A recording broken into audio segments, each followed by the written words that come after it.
Streets presented by ghost 9.0 भूतों की डरावनी कहानी का नाम है डरावनी हॉस्टल।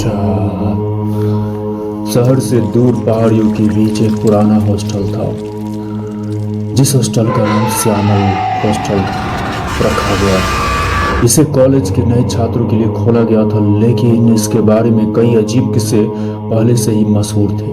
कहा जाता था कि हॉस्टल के कमरा नंबर 204 में कभी एक लड़की की रहस्यमयी मौत हुई थी और तब से वहां अनहोनी होती रहती थी। नया सेशन शुरू हुआ और 4 दोस्त रवि, अमन, सौरभ और निखिल उसी हॉस्टल में रहने के लिए अपने गांव से आए। कमरों की कमी के कारण रवि को अकेले कमरे नंबर 204 दिया गया। बाकी तीनों ने मजाक उड़ाते हुए कहा, भूत से डरना मत रवि। रवि हंसकर बात टाल गया, लेकिन कमरे में कदम रखते ही उसे अजीब ठंडक महसूस हुई। कमरा बिल्कुल सामान्य था, बस दीवार के एक कोने पर पुराने खरोंच जैसे निशान थे, मानो किसी ने नाखूनों से जोर जोर से रगड़ा हो। रात को जब वह सोने लगा तभी उसे हल्की खटखट सुनाई दी। उसने सोचा शायद खिड़की होगी, लेकिन खिड़कियां बंद थी। वह फिर सो गया, पर आधी रात को उसकी नींद एक चीखनुमा आवाज से खुल गई। आवाज कमरे के अंदर से ही आई थी कि रवि डर गया।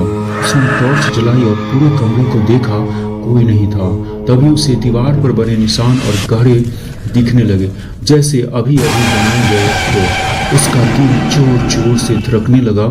अगले दिन रवि ने अपने दोस्तों को बताया, पर सब ने मजाक समझकर हंसी उड़ाई।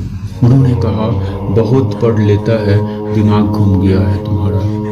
दूसरी रात फिर वही हुआ, खटखट चीख, और इस बार उसे बिस्तर के नीचे से किसी की रेंगने की आवाज आई। उसने डरते डरते नीचे झांका और उसका खून एकदम जम सा गया था। वहां एक लड़की की परछाई दिखाई दी, लंबे बाल, फटी सफेद ड्रेस और उसकी आंखें बिल्कुल काली दिखाई दे रही थी।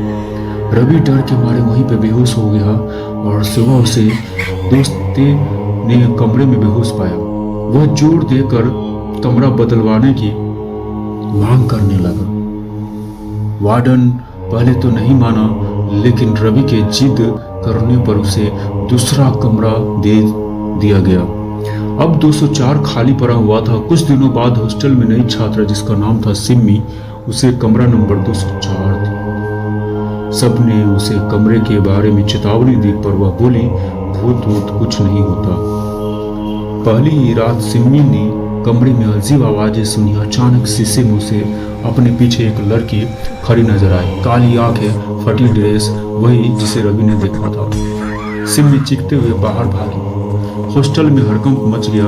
वार्डन को मजबूरी में हॉस्टल के पुराने रिकॉर्ड देखने पड़े। तब उन्हें पता चला कि कई साल पहले इसी कमरे में एक लड़की ने खुदकुशी की थी। कारण कभी नहीं पता चल सका।